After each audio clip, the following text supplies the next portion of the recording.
trouve enregistré sur notre site qui est www.ozveisrael.com. Celui-ci aussi sera dessus. Donc, on est aujourd'hui dans le chapitre 15 de Oroth et Teshuvah. J'espère que vous avez le texte devant les yeux. Paragraphe Yud. Alors, on lit déjà en hébreu et on traduira. Keshe et mahut הנשמה העצמית. שמסיחים דעה מלהסתכל בתוכיות החיים הפנימיים של עצמו, הכל נעשה מעורבב ומסופק. והתשובה הראשית שמאירה את המחשכים מיד, היא שישוב האדם אל עצמו, אל שורש נשמתו, ומיד ישוב אל האלוהים, ונשמת כל הנשמות. וילך ויצעד הלאה, מעלה, בקדושה וטהרה, ודבר זה נוהג, בין באיש יחידי, בין בעם שלם, בין בכל האנושות, בין בתיקון כל ההוויה כולה, שקלקולה בה תמיד ממה שהיא שוכחת את עצמה. ואם תאמר שהיא חפצה לשוב אל השם, ואת עצמה היא אינה מכוננת לקבץ את נידחיה, הרי היא תשובה של רמייה. שתישא על ידי זה את שם השם לשווא. על כן, רק באמת הגדולה של התשובה לעצמו, ישוב האדם והעם, העולם וכל העולמים, ההוויה כולה אל קונה, לאור באור החיים. וזהו הרעל של אורו של משיח, הופעת נשמת העולם. שבעירו ישוב העולם לשורש ההוויה, ואור השם עליו יגלה, וממקור התשובה הגדולה הזאת, ישאב האדם את חיי הקודש של התשובה באמיתה. Je suppose que vous avez tout compris. On va quand même répéter. Alors, allons-y. ששוכחים את מהות הנשמה העצמית. De quoi s'agit-il? Je traduis déjà. Lorsqu'on oublie l'essence de notre propre âme. En d'autres termes, on s'oublie. On ne sait plus qui on est. On n'a pas une connaissance profonde de notre essence. שמסיחים דעה מלהסתכל בתוכיות החיים הפנימיים של עצמו. Et qu'on ne fait pas trop attention, c'est-à-dire on est un petit peu perdu, et on n'observe pas l'intériorité de notre vie. On est tout le temps en train de courir après toutes sortes d'objectifs qui nous semblent importants et louables, et où on s'en trouve nous-mêmes dans toute cette histoire, on n'en sait rien. On a oublié notre essence, notre personnalité, notre être et notre moi. Alors, Akol Naasam Urubav Musupak. Tout devient méli-mélo, tout devient douteux. Donc, il le rave. Quand on parle de Teshuvah, il faut faire très attention à ne pas rentrer dans une furie de comportements et d'adhérer à toutes sortes de comportements sans savoir à quoi tout cela mène et quel est notre rôle et quelle est notre essence et quelle est notre définition. Il reste à savoir, est-ce que Dieu nous appelle à courir après toutes sortes de comportements religieux ou bien à retrouver notre être le plus intérieur à travers ces comportements religieux. Très souvent, les gens se laissent aller dans un mécanisme de religiosité et oublient totalement leur être. Il s'avère que ton être est très important. Dieu ne t'a pas créé par hasard.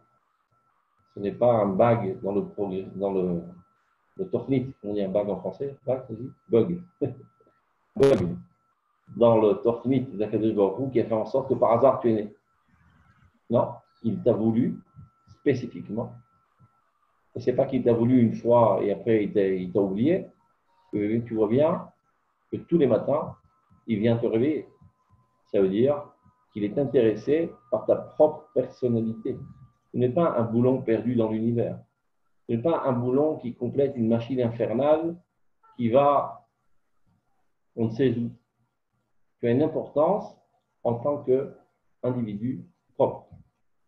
Et si tu n'es pas conscient de ta propre personnalité et que tu te laisses aller vers un mécanisme de religiosité, ben, tu te gourres sur toute la vie.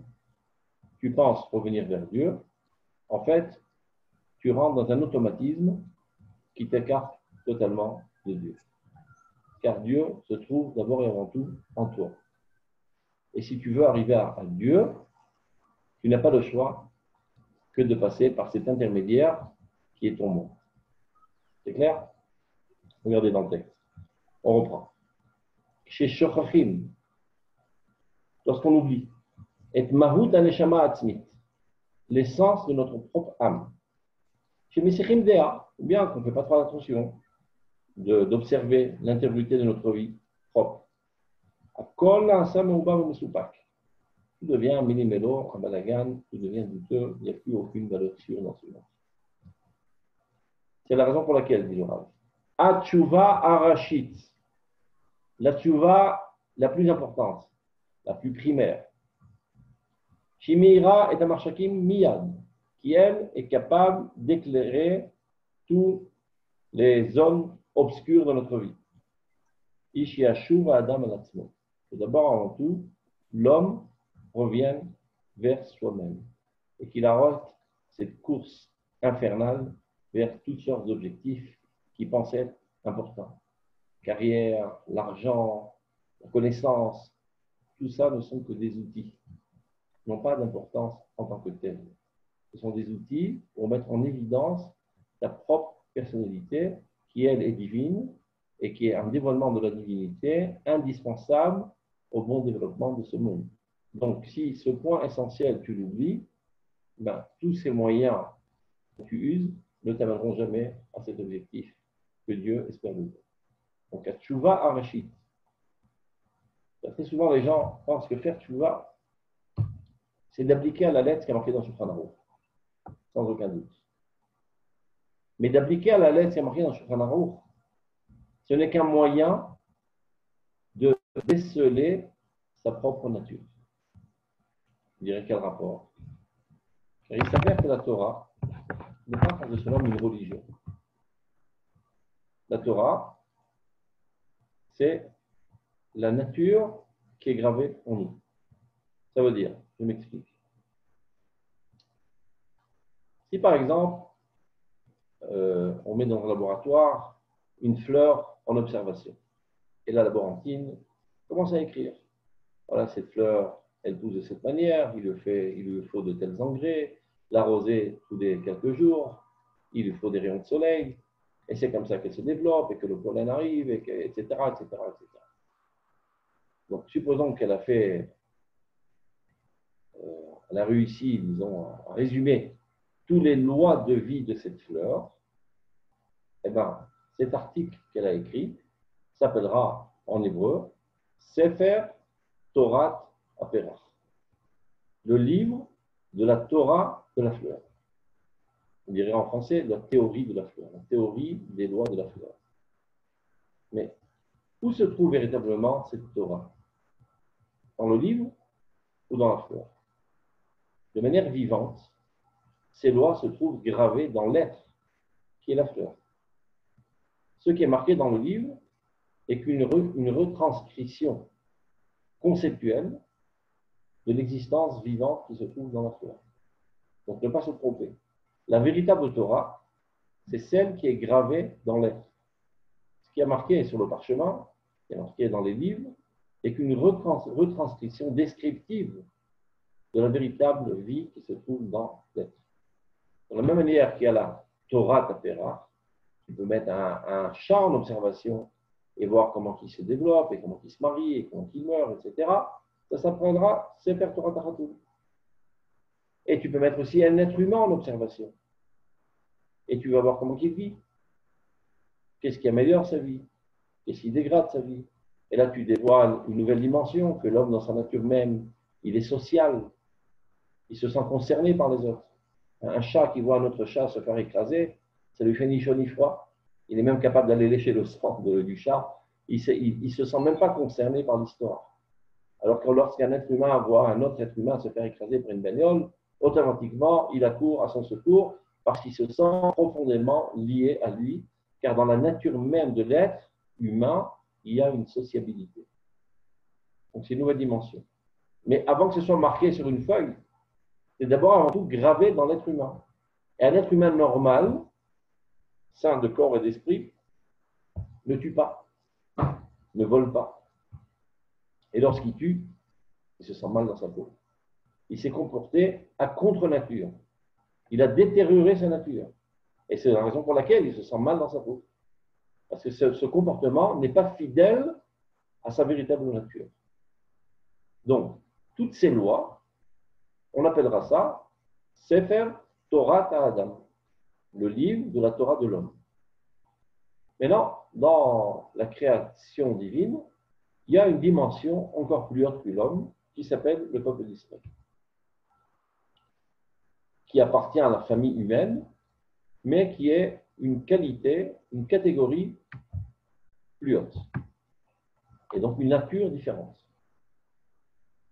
qui exige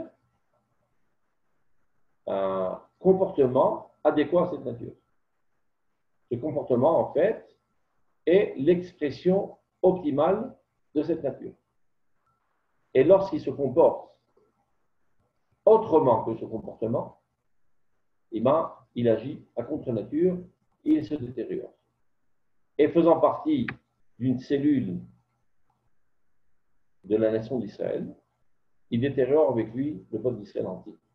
Le peuple d'Israël lui-même étant le cœur de l'humanité, il détériore avec cela l'humanité entière. L'homme étant le cœur de toute existence, il détériore de ce fait même l'existence entière. Ça veut dire que chaque fois que tu fais une mitzvah, en fait, tu ne fais qu'exprimer ta nature. Et c'est ce qui permet de faire découler, disons, la vie dans ce monde et de la faire apparaître dans toute sa vigueur. Et tu renforces la vie dans le peuple d'Israël, dans l'humanité, dans l'existence entière. Par contre, chaque fois que tu fais ce qu'on appelle une avéra, c'est-à-dire que tu transgresses ta propre nature, tu te comportes à contre de la nature, tu te rétrogrades, tu te dégrades, tu portes atteinte à ta nature. Maintenant, toi, vu que tu réalises une cellule du corps national du peuple d'Israël, par là même, tu détruis le peuple d'Israël. Le peuple d'Israël étant le cœur de l'humanité, par là même, tu détruis l'humanité et l'existence entière. Tout ça pour dire que la Torah n'est pas, Chas v'Shalom, une religion, une doctrine extérieure à laquelle on doit adhérer pour faire partie du clan. Mais en fait, ça n'a aucun rapport avec ma nature. Par exemple, on a mis sur pied un clan et le signe, on appartient tous au même clan, on met une casquette rouge. Mais la casquette rouge n'a aucun rapport avec ma nature. On aurait pu décider de manière totalement aléatoire de mettre une casquette verte et ça n'a aucun rapport avec notre nature. Donc, il ne faut pas considérer la misote de la même manière. C'est toutes sortes de comportements qui nous amènent de manière associative à penser à toutes sortes d'idéaux. Ce n'est pas de ça qu'il s'agit. Ce sont les comportements exprimant de la manière la plus fidèle notre nature. Respirer est une mitzvah, manger est une mitzvah. Mettre les tefilines est une mitzvah. De la même manière. De la même manière que lorsque tu manges, tu rajoutes de la vigueur à ta vie, c'est-à-dire que tu es plus insufflé de la vie divine et tu rajoutes de la vie dans l'existence, et bien exactement pareil quand tu mets tes tefilines et quand tu donnes la tzedaka, etc., etc. De la même manière que lorsque tu prends un couteau et tu coupes les veines, tu portes atteinte à ta vie, exactement pareil quand tu allumes le feu le Shabbat. Tu portes atteinte à ta vie et tu portes atteinte à la vie de l'existence entière. Comme il est dit de manière la plus claire, et la mitzvot, asher yaraseh otam ha'adam v'chay bahem. Voilà donc les mitzvot que l'homme fera par l'intermédiaire desquelles il vivra. Donc les mitzvot, ce sont les lois de la vie. Donc, tout ça, j'ai dit comme introduction pour savoir que avant d'aller courir à un comportement religieux et un mécanisme aveugle, je dirais, d'abord, avant tout, il faut que je fasse qui suis-je? Qui suis-je? Après que j'ai compris qui suis-je, je peux commencer à me poser la question, comment m'exprimer. Comment m'exprimer de manière optimale. Mais si je me donne un comportement de manière aveugle, machinale, sans m'être posé la question qui suis-je, eh bien, ce comportement ne sera pas effectif de la même manière. Et tu risquerais de perdre toute ta vie à une course infernale dans toutes sortes d'objectifs, qui soient religieux, qui soient au niveau de la matérialité, etc., qui ne mènent à rien. Donc, faire bien attention, faire teshuva, ce n'est pas seulement un changement au niveau du comportement, c'est d'abord avant tout une prise de conscience de mon moi, de mon existence. Maintenant, avant d'arriver de manière si pointueuse à savoir qui suis-je, je peux déjà me rapprocher de mon moi en essayant de comprendre qui suis-je de manière plus globale. Alors, est-ce que j'appartiens au niveau de l'inerte? Évidemment que non. Ce n'est pas une pierre. Alors, peut-être au niveau du végétal, qui lui pousse et a de la vie, moi aussi. Ouais, mais lui, il est planté dans son pot, il ne bouge pas, moi je bouge, j'ai des sentiments, j'ai un intellectualisme, etc. Donc, j'appartiens à une catégorie plus haute. Donc, alors, j'appartiens à la catégorie des humains. Donc, tout ça, c'est bien beau. Je commence à venir en cercle qui vont en se concentrant à revenir vers moi. L'humain est toutes sortes de groupes ethniques. Et il s'avère que j'appartiens à un groupe spécifique qui s'appelle le peuple d'Israël. Mais dans ce peuple d'Israël, il s'avère que mon appartenance à lui est tellement forte en moi que parfois, je suis prêt à renoncer à mon moi pour continuer mon appartenance à ce moi collectif. C'est un exemple tout simple. Supposons que je suis appelé en ce qui s'appelle Tsar Shmoné, un ordre 8 de l'armée d'Israël qui me dit arrive d'urgence sur le champ de bataille parce que la guerre est déclarée. Donc, je tiens la garde là-bas sur la frontière syrienne. Et voilà que surgit tout à coup un soldat syrien avec sa mitraillette et s'apprête à me mitrailler. Je lui dis, pousse, arrête 2 minutes. Pourquoi tu veux me tuer? Parce que je suis juif et que toi, tu es anti-juif. Et bien voilà, je change. À partir de maintenant, je ne suis plus juif. J'appartiens à la nation syrienne. Je m'appelle Ahmed Mustafa. Je traverse la frontière et j'appartiens à votre peuple. Et je laisse tomber le peuple d'Israël et le judaïsme. Si c'est comme ça, il ne m'en veut plus. Bienvenue, Ahlan wa sahlan. Mais comment se fait-il que la totalité des soldats d'Israël, en aucun cas, ne se comporteraient de la sorte? Ils continueront à combattre jusqu'à leur dernière goutte de sang. Parce qu'il s'avère que mon appartenance à mon peuple est si fortement gravée en moi qu'elle est plus importante à mes yeux que ma propre vie individuelle. Je suis prêt à sacrifier ma vie individuelle pourvu que je ne quitte pas ma nation. Ce n'est pas seulement aujourd'hui, au Baruch Hashem, on est dans l'État d'Israël, sur notre souveraineté, avec notre armée, etc. Il en était de même pendant l'exil. Lorsqu'on a proposé aux Juifs, ou vous christianisez, ou on vous jette au feu. La quasi-totalité des Juifs ont préféré se jeter au feu sans trop réfléchir. On peut se dire, mais à quoi ça sert de devenir la cendre? Continuons à vivre. Non. Vivre déconnecté de mon peuple, de mon essence collective et nationale, n'a aucun sens. Quand je dis tout ça, parce qu'il s'avère donc que cette appartenance nationale n'est pas un hobby. Comme j'aime bien la guitare. Ben, j'aime bien la guitare, mais je ne donnerai pas ma vie pour jouer de la guitare. J'aime bien manger des cacahuètes. Ben, je peux renoncer à des cacahuètes pour continuer à vivre. Et j'aime bien aussi le sionisme. J'aime bien aussi le nationalisme israélien. Et bien non, ça c'est tout autre chose. Je ne suis pas prêt à renoncer à cela, même au prix de ma vie.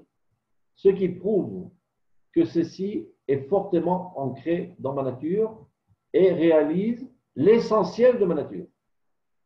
Cela veut dire que si j'ai fait le point et j'ai compris c'est quoi le peuple d'Israël, je suis déjà à 99%, je sais qui suis-je. Car la partie essentielle de ma personnalité, qui est éternelle et qui apparaît en moi, que je rayonne, disons, C'est cette âme nationale collective qui traverse toutes les générations, depuis la nuit des temps jusqu'à l'éternité, qui se trouve me traverser, me faire vivre et que j'exprime. À côté de cela, il y a aussi une petite couche superficielle d'un micron de millimètre qui est ma personnalité individuelle, qui est aussi importante et qui est secondaire. Donc, Tchouva et Latzmo, on dit le Rav Kook, d'abord avant tout, retourner vers toi. Oui, mais qui suis-je? Bon, d'abord, 90% de mon moi, c'est Klal Israël. La preuve en est, je suis prêt à renoncer à ma vie individuelle pour continuer mon appartenance au peuple d'Israël. Donc ça prouve que c'est très, très fort en moi et que c'est ma définition essentielle, la définition essentielle de mon identité. Donc retourner vers moi, ça passe d'abord avant tout à retourner vers mon peuple. Je ne peux pas envisager de faire une quelconque teshuva el Hashem sans faire une teshuva el Atzmi, une teshuva vers moi-même. Et par quoi commence ce moi-même? D'abord par mon moi collectif national israélien. Donc, pour arriver à Dieu, je n'ai pas le choix que de passer d'abord par arriver au peuple d'Israël. Et tout celui qui est déconnecté du peuple d'Israël, tout son comportement religieux n'a aucune valeur. Le Rambam le dit de la manière la plus explicite dans Ilchot Teshuvah, chapitre 3, halakha 13.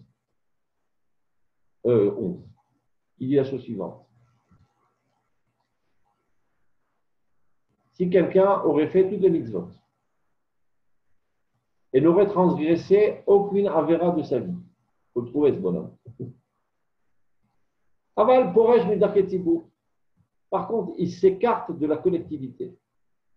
Qu'est-ce que ça veut dire, dit le Rambam? Oui, il s'en fout du peuple d'Israël. Ni il est joyeux lorsque le peuple d'Israël est joyeux, ni il est attristé lorsque le peuple d'Israël est en grossesse. Le peuple d'Israël est en guerre, et lui, il habite, je ne sais pas, à Londres ou à Paris ou à New York.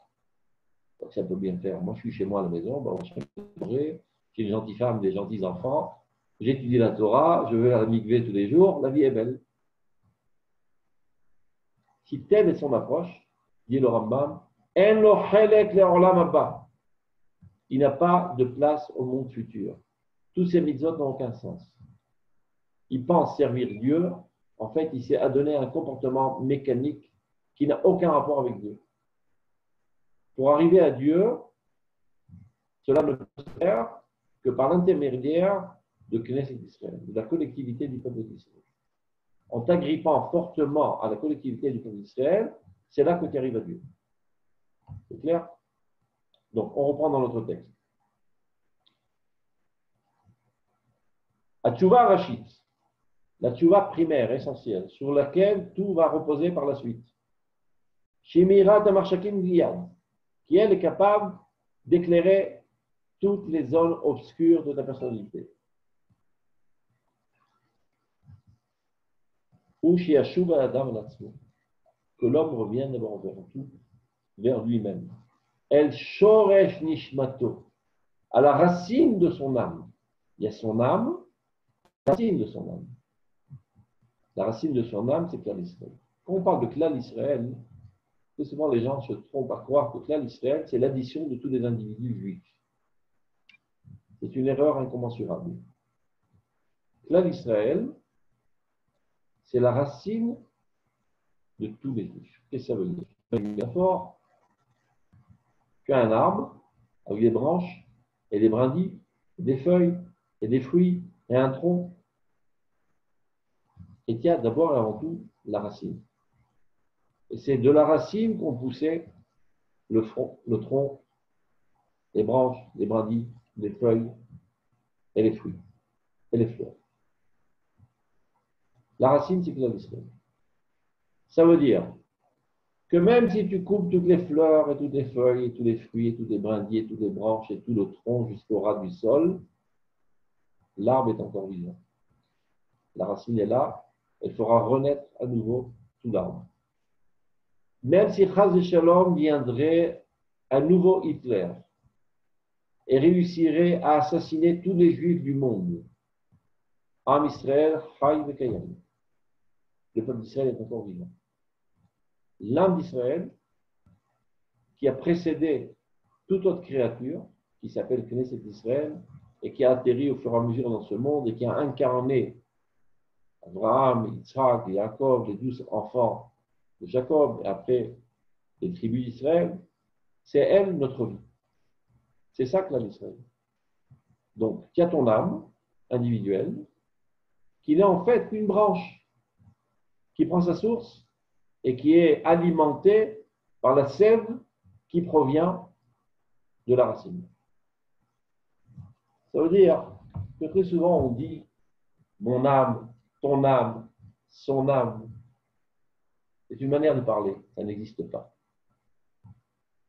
Alors je vous annonce, messieurs, dames, que vous n'avez pas d'âme individuelle. L'âme, qu'on appelle la neshama, c'est cette force de vie divine, éternelle, collective, qui traverse toutes les générations. Ça veut dire que la première créature que Dieu a créée, qui s'appelle Knesset Israël, c'est l'âme collective du peuple d'Israël, qui en fait est l'âme de toute l'existence, la vitalité qui fait vivre toute l'existence entière, mais qui apparaît de manière optimale dans le peuple d'Israël. Cette âme, elle traverse toutes les générations. C'est la ligne verticale. Chaque génération, c'est une ligne horizontale. Une génération s'en va, une autre génération s'en vient. Vous savez que dans toutes les manifs, on chante Am Israël Chai. Est-il vrai qu'Am Israël Chai? Il y a beaucoup plus de juifs au cimetière que de juifs sur pied aujourd'hui. On parle de cette âme.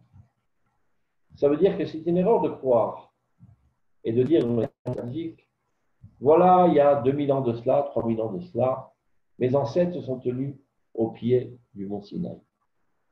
Non, non. C'est moi qui étais au pied du mont Sinaï.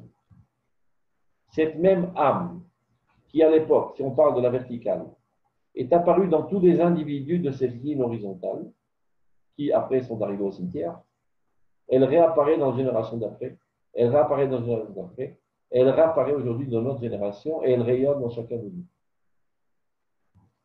Si vous voulez une autre métaphore, il y a le soleil et les rayons de soleil.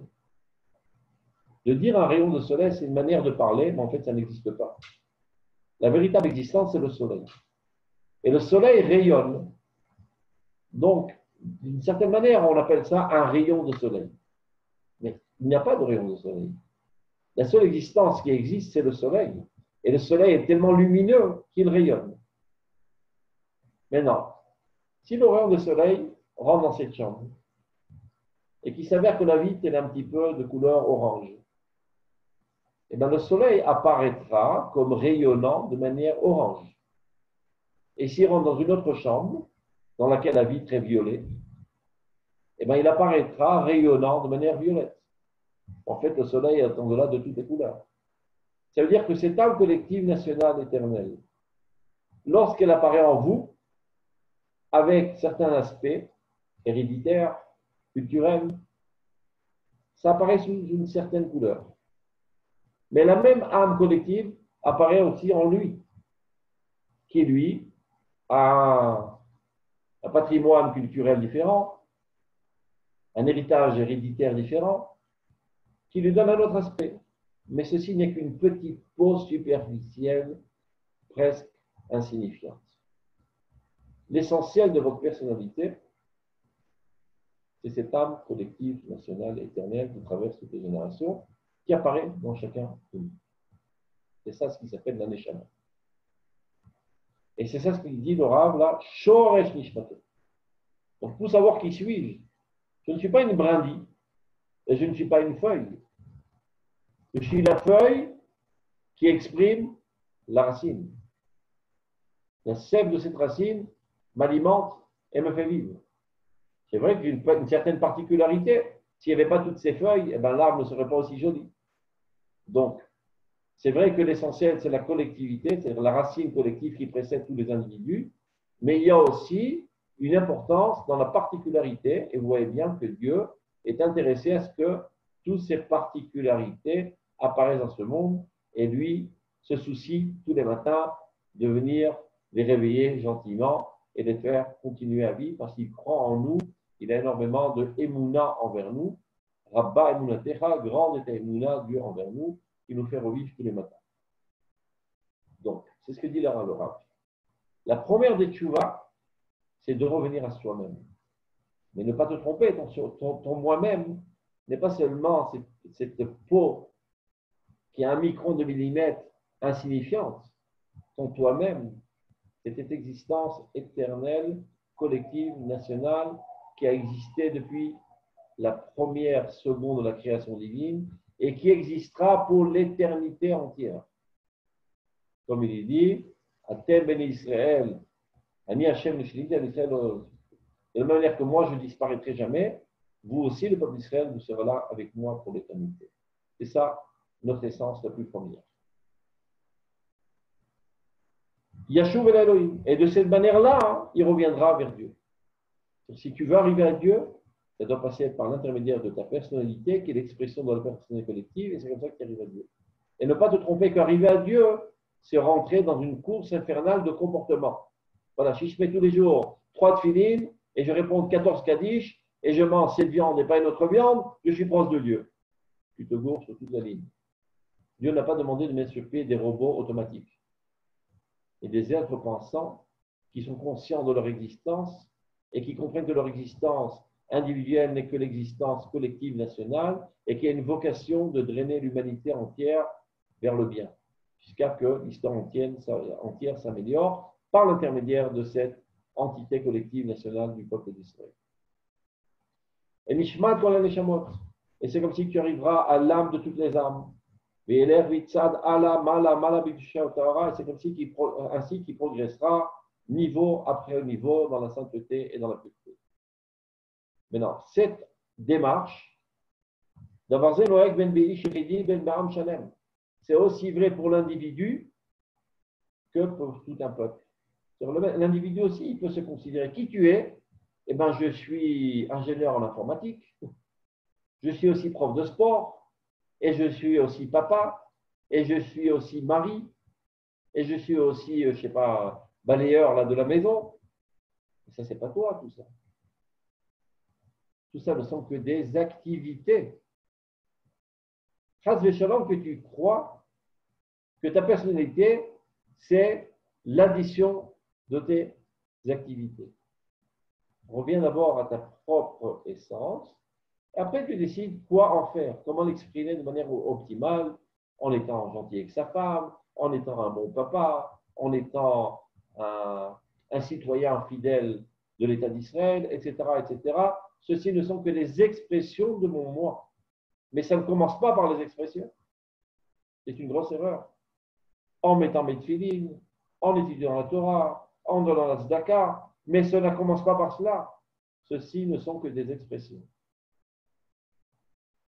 Ben, Be'am Shalem, Ben Kol Enoshut. De la même manière, si tout un peuple, en l'occurrence le peuple d'Israël, veut retourner vers Dieu, et avant tout, il doit savoir qui il est et retrouver son identité propre et se regrouper. Il y a 20 millions de juifs éparpillés dans tout le globe terrestre. Et ces 20 millions de juifs décident de faire teshuva. Teshuva vers quoi? Vers Dieu. Et où se trouve le divin? Dans le peuple d'Israël. Et toi, tu es collé au peuple d'Israël? Non, tu t'appelles Jean-Pierre Delafont et tu habites Paris. Et l'autre, il s'appelle John Stewart, il habite l'Amérique. Il travaille pour les Américains, il donne toute sa vie pour le développement de la calcala, l'économie américaine. Et sa conscience, c'est la culture américaine. Regarde. Tu veux revenir vers Dieu? Reviens d'abord à ton essence propre. Reviens à ton peuple. Reviens à ta atzmaout pour arriver à ta atzmiout. Reviens à ton indépendance nationale pour retrouver ton indépendance individuelle. Pour retrouver le divin qui se trouve dans ton individu. Donc, c'est la raison pour laquelle, lorsque la Torah parle de la Teshuvah, dans Parashat Nitzavim, Veshavta ad Hashem Elokecha, tu retourneras vers l'Éternel ton Dieu. Le passage d'après, on lui supposait qu'il parle de l'application des mitzvot. tu mettras les filines, tu garderas le Shabbat, et ainsi de suite. Eh bien non. De quoi parle le verset d'après? Si combien même des exilés se trouveraient aux confins du monde, de là-bas, Dieu te réunira et t'amènera vers la terre qu'il avait promis à tes ancêtres. On ne voit pas tellement le rapport. Le titre du paragraphe, du chapitre, est Veshavta d'Hashem Elokecha. Tu retourneras vers l'Éternel, ton Dieu. Et quand le développement commence, on ne parle pas de mitzvot. On parle de la réunion des exilés. Eh bien oui, c'est la première charnière du processus de la Teshuvah. Retourner d'abord vers ton peuple, vers ta terre, vers ton naissance, vers ton indépendance. Ce n'est qu'après, à la fin du Pérec, et Shafta est Hachem. Et après, tu reviendras vers Dieu totalement. Car en hébreu, il y a une afrana entre le mot ad et el. Quand tu dis je vais, anioler ad abaït, je vais jusqu'à la maison, mais je ne rentre pas encore dans la maison. Si tu veux dire je rentre à la maison, anioler el abaït. Donc il y a un certain retour vers Dieu premier, qui est un retour vers le peuple d'Israël, un retour vers la terre d'Israël, un retour vers la retrouvaille avec notre indépendance en tant qu'entité nationale, notre véritable définition de notre identité. Ce n'est qu'alors qu'on peut commencer à dévoiler notre propre nature collective et individuelle, et alors les mitzvot apparaissent. Et la chaîne. C'est comme ça que c'est décrit dans la paracha de la Teshuvah, de paracha d'Itzavim, la 4e montée à la Torah. Donc il dit le Rav, de la manière qu'un individu peut partir en perdition avec toutes sortes d'activités et oublier son moi, un peuple entier aussi peut oublier sa propre identité. Et tous ces individus sont éparpillés aux 4 coins du monde, et chacun a une activité différente, et le dénominateur commun, on ne sait plus exactement où il se trouve. Donc on s'invente toutes sortes de pseudo-identités, comme si que le peuple d'Israël avait une identité religieuse. Shalom. Vous comprenez, il y a par exemple les chrétiens, c'est une identité religieuse. Mais tu peux être chrétien français, comme tu peux être chrétien allemand, comme tu peux être chrétien suisse. Ce qui n'empêche pas que les Français puissent rentrer en guerre avec les Allemands. Donc ça prouve bien que l'identité religieuse n'est pas la véritable identité, parce que tu ne luttes pas contre un individu de la même identité. Ce qui prouve que l'identité, c'est l'identité nationale. Le peuple d'Israël ne luttera jamais contre les Juifs, car son identité est nationale. Mais un chrétien allemand peut lutter comme un chrétien français, car la religiosité n'est que l'expression de l'identité.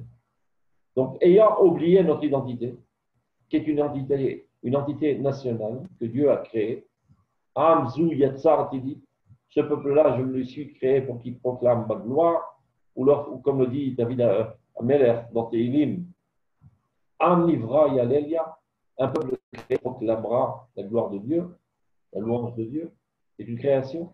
Lorsqu'Akadosh Baruch Hu s'est adressé à Avraham Avinu, il ne lui a pas dit, va faire une communauté de religieux.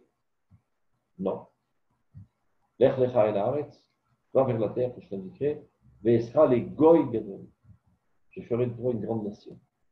Donc il s'agit là d'une identité nationale, d'une race, qui est la continuation d'Abraham, Yitzhak et Yaakov. C'est une famille.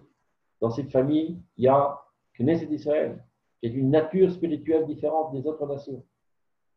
Donc, si tu veux retourner à Dieu, retourne vers cette nature et exprime-la de manière optimale, tel qu'Akadosh Baruch Hu l'a dit. Et là, arrêtez Sharon-Reka, c'est la terre que je t'indiquerai, car cette terre a une faculté de mettre en évidence, d'exprimer de manière optimale cette nature. Donc, dit le Rav, il en est de même aussi bien pour l'individu qui ne part pas en perdition dans toutes sortes d'activités et oublier son moi, que pour un peuple. D'abord, avant tout, c'est un peuple faire Teshuvah qui regroupe ces exilés, qui on va dire, cristallise toutes ces cellules qui sont écartées pour reformer un organisme vivant. Ben Dam Shalem et l'humanité entière, c'est dans les domaines.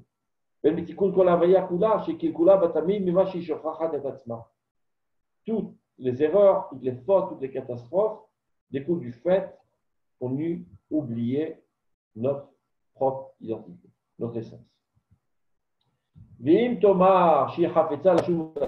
Si par hasard, elle dirait qu'elle veut retourner vers Dieu, qui dirait? La personnalité individuelle, la personnalité collective, ou même encore la personnalité individuelle. Elle veut retourner vers Dieu. Sans passer par cette étape de réunir ses exilés, que ce soit la chaîne individuelle qu'on a dit, ne pas partir en toutes sortes d'activités, réunis-toi, recentralise-toi, retrouve l'essence de toutes ces activités. À l'échelle nationale, rapporte d'abord tous les juifs. À l'échelle universelle, réunit l'humanité en un seul bloc, qui comprennent qu'ils appartiennent à une seule entité universelle, avec toutes sortes de distinctions. Les gens pensent qu'il y a les Français, les Allemands, les Anglais, tout ça est vrai. Et d'abord, avant tout, il y a l'humanité. Nous sommes tous les enfants d'Adam Arishon. Chacun avec ses aspects, chacun avec ses atouts. Comme dans une famille. Il y a un enfant d'une telle nature, un autre enfant d'une telle nature, mais nous appartenons tous à la même famille. Nous mangeons tous dans la même marmite et nous servons tous la nourriture du même frigidaire. Il n'y a pas des compartiments avec des cadenas et si tu touches à ma banane, je te mitraille. Nous appartenons tous à la même entité collective universelle. Donc, lorsque l'humanité se pensera de cette manière, qu'elle appartient d'abord tout à une seule entité globale, elle pourra retourner à Dieu. Le Kabet, c'est une affaire. On est en bonne route. Il y a une démarche de globalisation qui est en train de se faire depuis, voilà, 100 ans. Ce n'est pas par hasard. Depuis que le peuple d'Israël revient en Eretz Israël, ce qui veut dire que les cellules perdues du peuple se recristallisent en tant qu'organisme de cœur, ben le cœur se remet à battre et il remet en bonne santé l'humanité entière. Et petit à petit, on arrivera à une situation de l'abolissement total de toutes les guerres mondiales, de toutes les guerres. Le retour du peuple d'Israël sur cette terre n'est pas un refuge national pour les pauvres juifs qui ont été opprimés pendant 2000 ans, mais une remise en place du cœur dans l'organisme universel qui va remettre l'humanité entière sur ses pieds, et on le voit de manière la plus claire pour ceux qui ont les yeux en face des trous.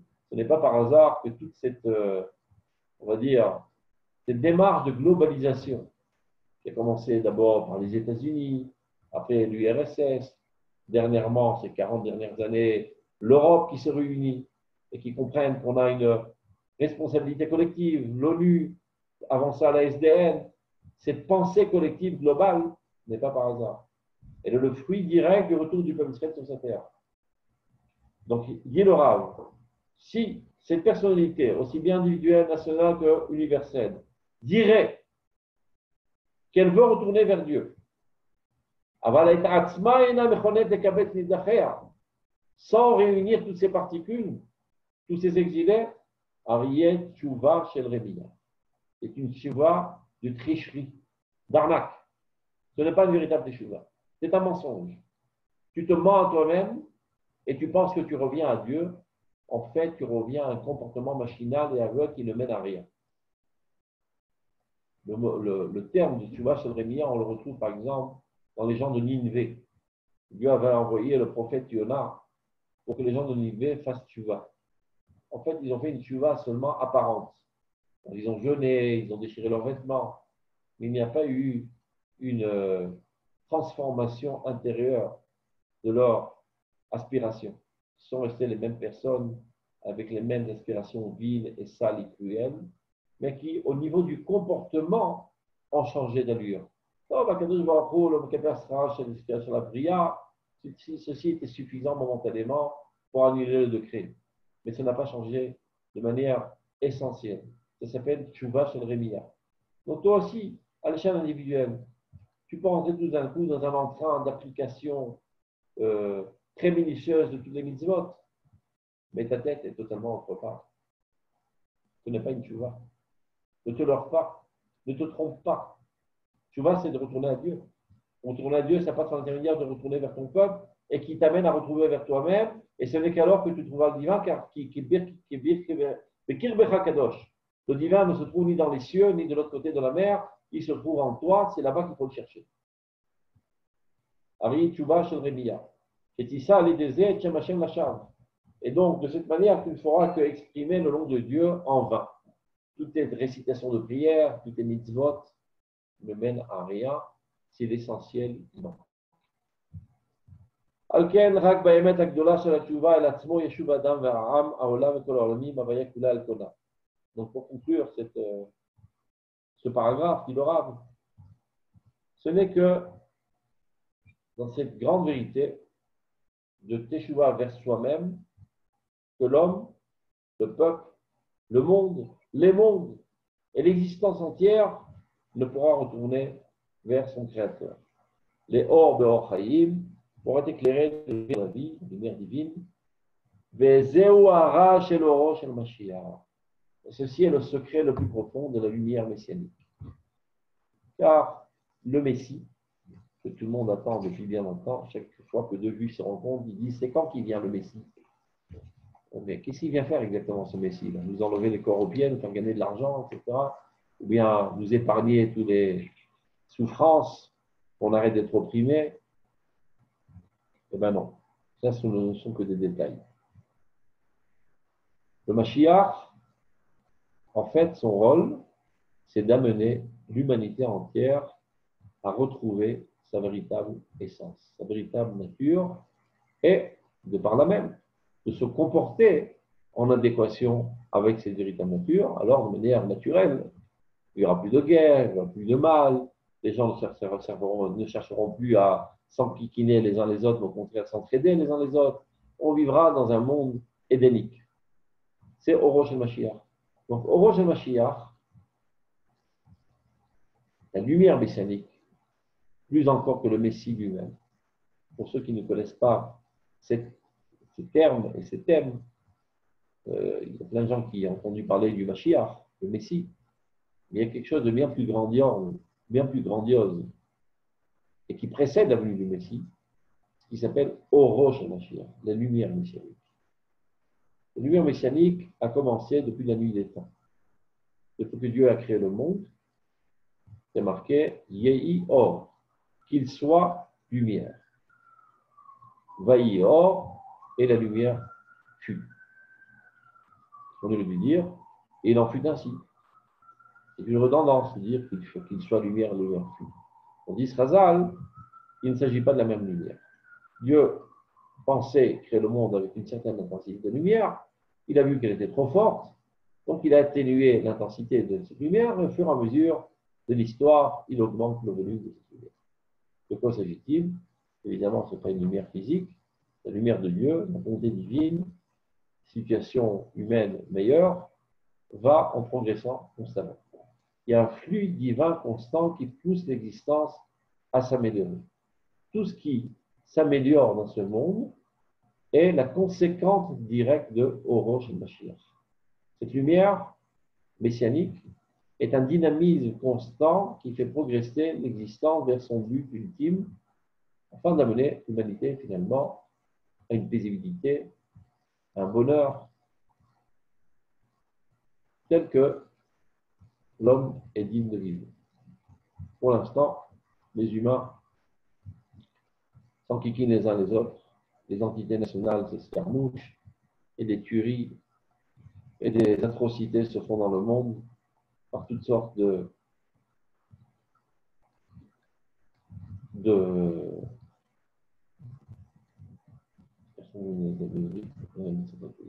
d'égoïsme, etc. Donc, Orosh HaMashiach, qui est la lumière messianique, mais qui est en fait l'apothéose de la Teshuvah. El Israël Nigalim et la Teshuvah. Teshuvah et Géoula, ça va de pair. La Géoula, c'est la Teshuvah par excellence. Teshuvah permettent au divin d'apparaître de manière optimale à travers nous. Ça commence d'abord avant tout, comme on l'a dit, le retour d'Israël sur la terre. Orosh Mashiach, le Mashiach Mekabel, c'est le charme d'Israël. Le Mashiach, c'est celui qui réunit les exilés d'Israël. C'est comme ça que le Rambam le décrit. Dit le Rambam, tout celui qui ne croit pas en Messie, non seulement il renie les prophètes, mais il renie aussi la Torah, Moshe Rabbeinu et la Torah. Vous pouvez dire où c'est marqué dans la Torah Mashiach. Si vous parcourez tout le Chumash, vous ne trouverez pas une seule fois le mot Mashiach apparaître. Dit le Rambam, la Torah Yidalav, la Torah en a témoigné, comme il est dit, Imiye Nidachara Bixé Hashamayim, combien bien tes exilés se trouveraient au confins du monde, mais Sham Ikabetzra Shavera, de là-bas Dieu réunira tes exilés et le ramènera dans la terre qu'il avait promis à tes ancêtres. Alors jusqu'à là, c'est bien ce qu'il dit le Rambam, mais on n'a pas vu le mot Mashiach. Donc on voit bien que selon le Rambam, le Mashiach, c'est le Kibbutz Galuyat. C'est la réunion des exilés. Ce n'est pas tout le Mashiach, mais c'est le premier maillon du processus messianique. Pourquoi? C'est exactement ce qu'on est en train de dire. On ne peut pas retourner au divin, et le divin ne se trouve pas dans le ciel, mais se trouve en nous, dans notre naissance, notre essence. Et notre essence ne se trouve pas dans les individus, mais dans le clan. Donc d'abord, avant tout, il faut reformer ce clan, recristalliser toutes ces cellules qui étaient perdues en un seul organisme, en Eretz Israël. Donc, au Rosh HaMashiach, c'est ce qu'il dit là, par là il termine la Pisca. Zéou Hara chez le Rosh HaMashiach. Ceci est le secret de la lumière messianique, qui est Ofa'at Nishmat HaOlam, l'apparition de l'âme du monde, le processus du retour d'Israël sur sa terre, qui paraît un processus banal. Voilà, il y a des Juifs qui vivaient en Europe, et maintenant ils vivent en Israël. Ils ont pris leur fourche, ils ont commencé à travailler la terre. C'est sympa. Mais quel rapport avec la sainteté, disent certains religieux? Eh bien, vous n'avez pas rien compris. Ce processus déclenche une renaissance de l'humanité entière. Ce processus de l'édification de l'État d'Israël, la prospérité en Israël, la progression constante, technologique et dans tous les domaines, et évidemment de la Torah, car jamais il n'y a eu une telle quantité d'étudiants dans la Torah dans toute l'histoire du peuple d'Israël comme aujourd'hui, et la Torah va grandissante. Ça paraît tout à fait normal, mais il y a 100 ans, ça paraissait pas du tout normal. Parce qu'il y a 100 ans, tout le judaïsme et toutes les grandes yeshivotes du monde se trouvaient en dehors d'Israël, et ici, il n'y avait rien. Ce n'était pas seulement une pauvreté matérielle, c'est une pauvreté horrible du point de vue spirituel. Il n'y avait rien. Aujourd'hui, Baruch Hashem, le centre de Torah mondial se trouve en Eretz Israël. Même ceux qui ne prônent pas le sionisme, aujourd'hui, incitent à monter en Eretz Israël, ne serait-ce que pour s'améliorer en Torah et en religiosité. Donc, dans tous les domaines de la vie du peuple d'Israël, tout va en progressant. Mais ce qui nous intéresse, ce n'est pas que le peuple d'Israël progresse, c'est que le cœur commence à rebattre. Et lorsque le cœur commence à se rebattre, eh bien, il irrigue tout l'organisme universel de sang empli d'oxygène et qui ramène petit à petit, de manière inconsciente, l'humanité entière vers sa propre nature, qui n'est autre que le divin qui se trouve en elle.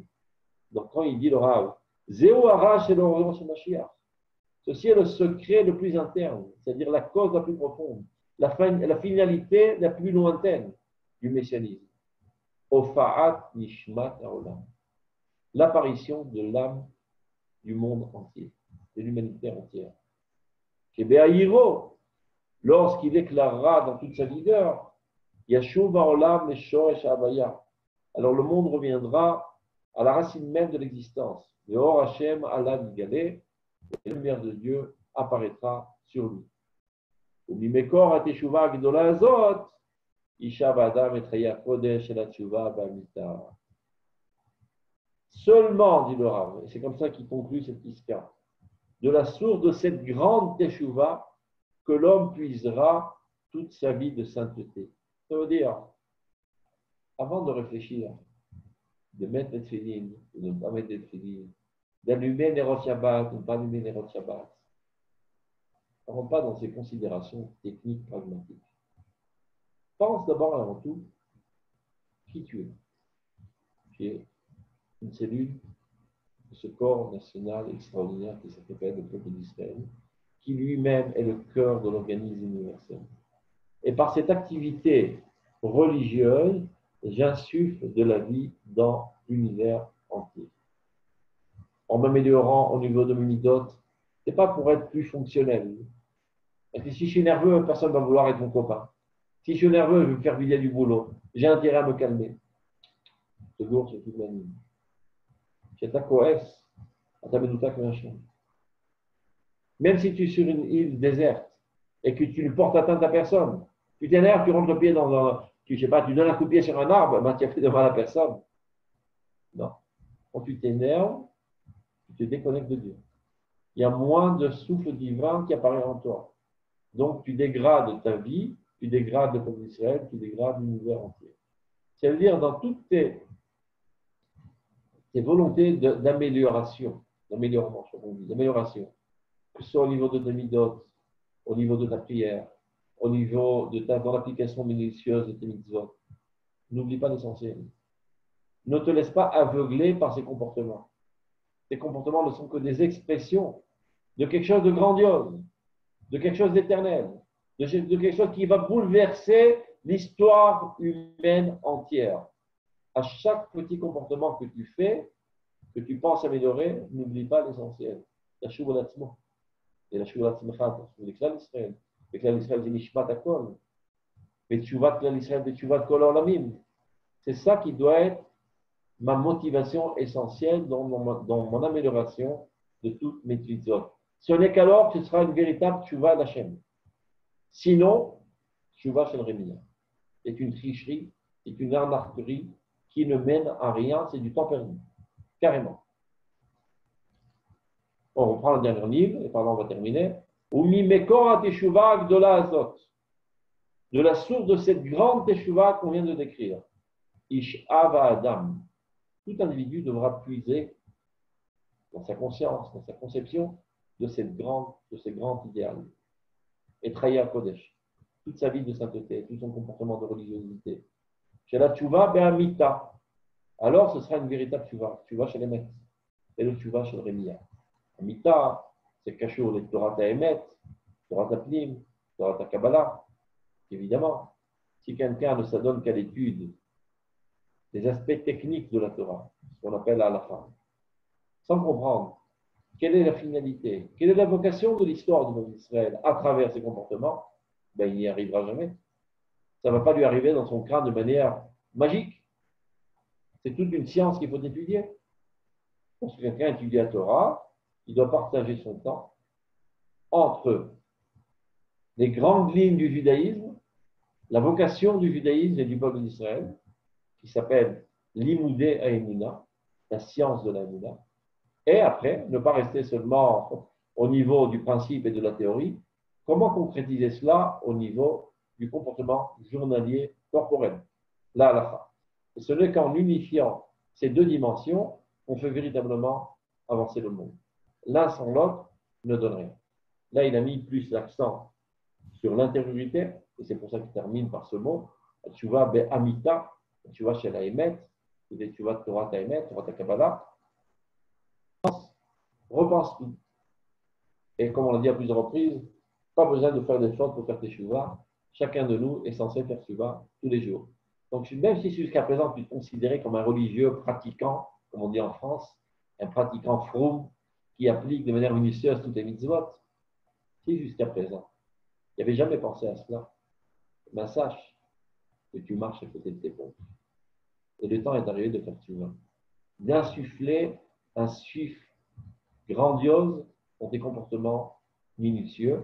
Et c'est comme ça qu'ils arrêteront d'être minutieux et tes comportements deviendront aussi grandioses. Coltou, portez-vous bien. À la semaine prochaine. On pensait faire 3 piscottes.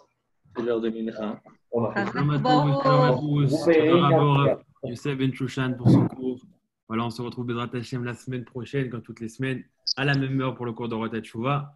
En attendant ce cours-là et tous les autres cours de l'IMO, vous pourrez les trouver sur la toute nouvelle chaîne YouTube en français, lilmo-fr. Et voilà, à la semaine prochaine. Et Erev Tov les Koulam. טוב, חזק וברוך. תודה רבה. Coltou, shalom, shalom.